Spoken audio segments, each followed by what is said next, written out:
Hello. હા એ સરપંચ, હા બોલો. એ ઓલા છોકરાને અહીંયા મોકલો હો પંચાયતે. કા શું કામ હે? કૂપન અને આધાર કાર્ડ લઈને મોકલો છે. હા રાશન લેવાનું બાકી છે. અરે ના, તો? રાશન હું આ સંક્રાંત નથી આવતી.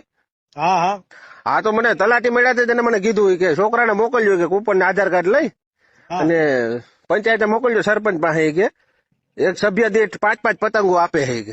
હે શું આપે? સભ્ય દીઠ 5-5 પતંગો, અમારી 4 જણાની સભ્ય છે ને. હા હા તો 20 પતંગો છોકરાને આપી દેજો. કૂપન ને આધાર કાર્ડ લઈને મોકલો છે પંચાયતે. કીધું કોણે કે આવું મળે છે અહીંયા? અરે તલાટી ભેગા થયા તો મને કીધું સરપંચ ને કીધું આપશે ઈ કે. મેં એને કીધું કૂપન માં કોઈ તમને પતંગો આપેલા? એટલે ભાઈ આપે જ ને, કાન આપે, અત્યારે સરકાર બધું આપે છે. એટલે તમે હાલી નીકળાવો ગામમાં. હવે અત્યારે હું કઈ બોલતો નથી એટલે તમે ઊંધું ઊંધું દરેક બાફા મંડો છો બધું.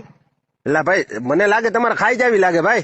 કઈ ગામમાં ઘરે- કોઈ દી જોયું કે કોઈ દી કોઈ કૂપન ઉપર પતંગો આપી હોય? અરે ભાઈ એ તો સરકાર છે, એ તો બધું આપે.